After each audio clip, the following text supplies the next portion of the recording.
Obsesiones, toda clase de tragedias que no les pueden diagnosticar. Ningún psiquiatra descubre qué es, ningún médico sabe qué es lo que tienen, porque se convierte como en una enfermedad psicosomática donde se cambia de dolor cada vez que la examinan. Entonces hoy le duele el pecho, mañana le duele el hígado, después le duele la espalda y nunca saben qué es. Y resulta que son enfermedades contraídas espiritualmente y dañan al hombre interiormente, porque entró en un territorio prohibido. Dentro de nuestra religión hoy hay muy poca educación en ese aspecto, y muchísima gente que cae en estas prácticas está desamparada. Es más, queda desahuciada.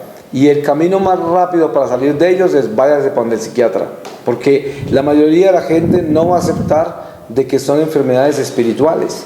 Y entonces, como no tienen conocimiento de que una persona, después de haberle leído las cartas, es como cada vez que a mí me consulta alguien: mire señor, lo que hago es que a mí nadie me atiende, tengo unos problemas graves, yo tengo voces en la cabeza, a mí me pasa esto, a mí me empujan, yo veo sombras, esto. Pues lo primero que uno puede decir, bueno, a lo mejor esta persona tiene problemas mentales, ¿no? Pero cuando yo le investigo, le digo: cuénteme una cosa, ¿usted alguna vez ha hecho espiritismo? Bueno, hay gente que ni sabe qué es espiritismo. Le digo: ¿usted por ejemplo ha jugado con la Ouija? Ah, sí, yo jugué con la Ouija cuando tenía 10 años. El otro: ¿a usted le han leído las cartas? ¿A usted le han hecho numerología? ¿Le han hecho una carta astrológica? ¿A usted le han hecho curaciones con hierbas, baños, limpias? ¿Le han dado bebidas de esas de no sé cuántos niveles y bueno, lo que fuera? Generalmente siempre terminan sin confesando estas cosas. Estas personas tienen problemas espirituales y lo que necesitan es una conversión, necesitan una confesión profunda, necesitan arrepentirse y renunciar a todas esas prácticas una por una, con todo el corazón, y darse cuenta que hicieron algo malo, que no debían haberse metido en eso, que eso está prohibido, que está contra Dios, que nuestra ley divina nos prohíbe practicar esas cosas, que Dios aborrece esas prácticas. Dios aborrece al brujo, aborrece al que importa cosas de dioses paganos. Todo eso lo aborrece Dios, y por eso esas personas quedan castigadas. Y ahí es cuando viene el servicio de la iglesia, que es acudir a investigar a esas personas y no rechazarlas simplemente como enfermos mentales, porque la mayoría de ellos no son enfermos mentales. Y cuando caen en manos del psiquiatra, del psicólogo, la mayoría son diagnosticados. ¿En qué forma? Son dopados. Eso es lo que hacen con ellos. Como no les pueden descubrir qué tienen, los dopan. Y si son si molestan mucho, los declaran esquizofrénicos y los encierran. Eso es lo que hacen. Y en realidad hay mucho paciente. Yo tenía un ministerio en California que nos lo cancelaron con un exorcista de la Arquidiócesis de Los Ángeles. Y este sacerdote, un sacerdote muy famoso allá y en todos Estados Unidos en realidad, él conmigo y otro laico íbamos a los hospitales psiquiátricos de California y pedíamos a la cabeza de enfermería que nos proveyera con los pacientes que tenían voces, que oían voces y que veían espíritus, que veían. Eso es muy común en el enfermo mental, ve cosas y oye cosas. Es muy común en todos, pero hay casos específicos. El padre podía dar las instrucciones exactas de qué paciente queríamos ver. En el curso de varios años, nosotros logramos sacar más de 60 pacientes de los hospitales psiquiátricos, hasta el punto que por ley nos prohibieron volver, porque una casa psiquiátrica, que era una cadena de hospitales de judíos, nos denunciaron a nosotros y nos prohibieron ir a orar por ellos, por los pacientes.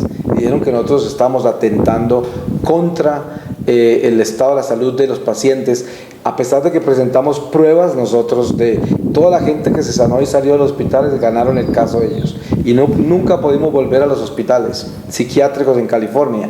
Ahora el padre tiene ministerios en Ohio y en Oklahoma, pero yo no he podido acompañarlo más. Pero es un ejemplo que les doy yo de que la mayoría de esos pacientes eran muchachos que a la edad de 14, 15 años habían jugado con la ouija, habían hecho toda clase de rituales por internet o por alguna forma habían copiado fórmulas satánicas, invocaciones, sortilegios, toda clase de numerologías, hechicerías de todos los niveles, y habían quedado totalmente afectados espiritualmente y nadie les había podido ayudar porque nadie entendía qué tenían y quedaron en manos del sistema.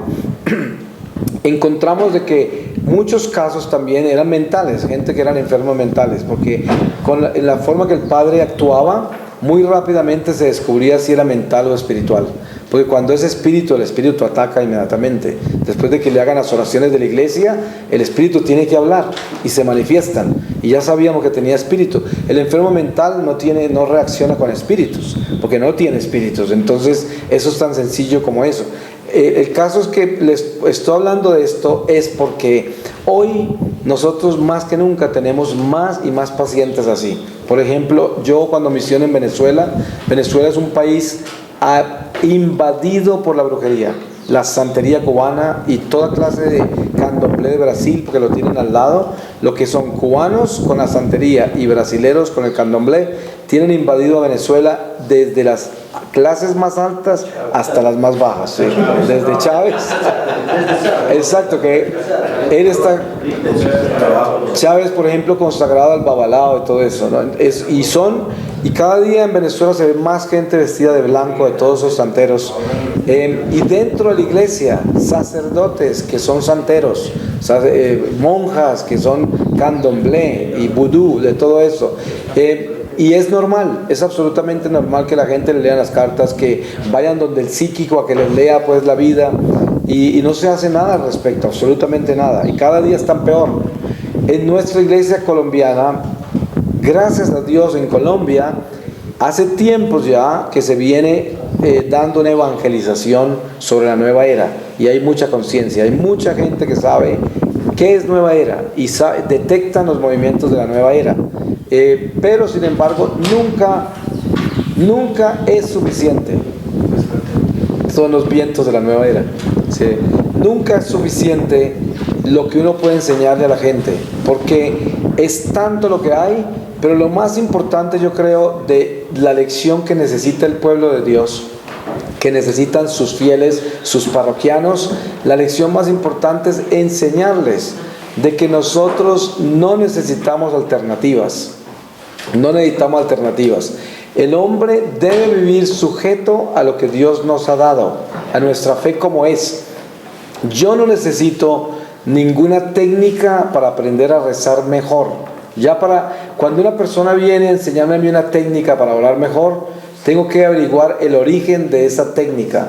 Porque una cosa son ejercicios espirituales de la iglesia, hay ejercicios espirituales como los de San Ignacio, y hay muchos ejercicios espirituales de nuestros padres del desierto y toda la vida monástica de San Benito y San Juan Clímaco. Hay muchas cosas en la iglesia que son enseñanzas muy poderosas sobre cómo meditar, cómo vivir esta experiencia de Dios dentro de la iglesia en la disciplina espiritual.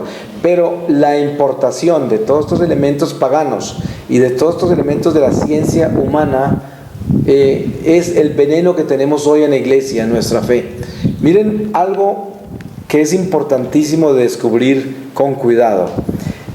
Nosotros tenemos 3 demonios hoy dentro de la psicología humana moderna que manejan gran parte de nuestra sociedad, y uno es el demonio de la autoestima, el demonio de la realización personal y el demonio del pensamiento positivo. ¿Y por qué se llama demonio?